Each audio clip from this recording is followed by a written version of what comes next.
안녕하세요. D급 감성으로 이슈를 알아보는 D클래스입니다. 오늘의 이슈는 바로 조두순 출소입니다. 다들 조두순이라고 하면 어느 매체에서든 한 번씩은 들어보셨을 거라 생각합니다. 혹시나 모르시는 분을 위해 간략히 조두순이 어떤 인간인지 설명해 드리죠. 아직까지도 국민들의 뇌리에 박혀있는 일명 조두순 사건은 2008년 12월로 거슬러 올라옵니다.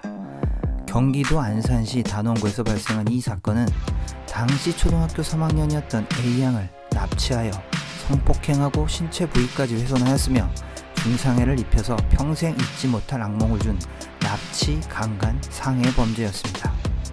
그 어린 초등 여학생을 화장실에서 구타하고 성폭행하고 성기와 이런. 자세한 설명은 너무 악질적이고 토악질이 나와서 열받아서 생략하도록 하고요. 당시 법원은 조두순이 술에 취한 심신미약 상태였다는 것을 감안하여 징역 12년, 전자발찌 착용 7년, 5년간 신상정보 공개를 선고하였죠. 사실 당시 여론과 국민들의 분노를 생각하면 이건 뭐 말도 안 되는 결과였고, 형량에 대한 비난 여론이 거세지자 국회는 2010년 유기징역 상한을 기존 15년에서 30년으로 개정하였고, 아동 청소년에 대한 강간죄의 공소시효는 폐지되었습니다. 또한 전자발찌 착용 기한도 30년까지 연장했습니다. 그런데 말입니다. 과거 조두순이 언론에서 밝힌 인터뷰 내용을 몇 가지 말씀드리면, 어차피 나중에 다 경험할 것 아니냐, 어차피 세상이 여자를 다 그렇게 한다, 나중에 크면 남자 신체도 보고 할 거 아니냐, 이런 뉘우침이란 1도 없는 파렴치한 언행을 일삼았고, 본인의 항소가 받아들여지지 않자 담당 형사에게 깜빵 안에서 운동 열심히 하고 출소할 테니 담당 경찰들 두고 봅시다, 이런 미친 발언도 서슴지 않았던 인간입니다. 이런 인간 말종의 출소가 2020년 12월로 다가오고 있고, 본인의 집이 있는 경기도 안산에서 조용히 살겠다고 했다는데요. 당시 이미 결혼을 한 상태였던 조두순의 부인이 아직도 그를 기다리고 있다고 합니다. 피해자 A양의 아버지는 서신을 통해 그를 영구 격리하겠다는 약속을 지키라며 정부에 호소하고 있다고 하네요.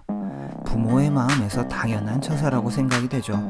인간은 쉽게 변하지 않는 동물이고, 이성의 끈을 한 번이라도 놓아본 인간은 언제든 본능이 이성을 잠식할 수 있거든요. 여기서 드는 생각은, 힘있고 권력이 있는 윗분들의 자녀가 이런 피해를 당했다면 과연 조두순은 지금 이렇게 형량을 채웠다고 출소를 할 수 있을까요? 아니지, 과연 12년 형량뿐이 받지 않았을까요? 답은 여러분도 알고 저도 압니다. 이게 바로 일반 힘없는 저희가 당하고 있는 요즘 시대의 모습입니다. 누구 아들은 군대 면제되고, 누구 아들은 죄를 짓고도 부모님 백으로 집행유예를 받고, 이건 하도 많아서. 실제 최근 검사에서 아직도 미성년자에 대한 성적 욕구가 여전하다는 결과를 받은 조두순. 피해자 집과의 거리가 1km 내에 있는 상황인데요. 이 와중에 이재정 경기도 교육감님께서는 조두순의 출소에 대한 학생과 학부모들의 우려에 대해 한 시민으로 돌아오는 조두순에 대해 경계심을 갖는 게 중요하지만 그보다는 더 따뜻한 사회가 됐으면 좋겠다라고 했다죠. 본인의 생각을 말할 수 있는 자유가 있고, 분명 조두순도 이제 법의 보호를 받게 되는 국민이라고 생각하실 수 있지만, 일반 국민의 반응은 당연히 이렇죠.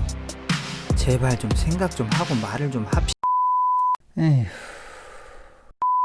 조두순 출소로 인해 더욱더 큰 짐을 안고 살아가게 되실, 아니면 추가적인 2차 피해를 입을 수도 있는 피해자분과 그 가족분들, 또 어린 자녀를 둔 안산에 거주하시는 부모님들 모두 힘내시길 바라며, 아직 늦지 않았다면, 또 절대악에 대한 자그마한 정의가 살아있다면 조두순 같은 악질 성범죄자를 단호하게 법의 테두리에 가둠으로써 아직 대한민국의 법이 돈 있고 힘 있는 사람에게만 빛이 된다는 일반인들의 자괴감을 조금이나마 해소시켜주길 바라봅니다.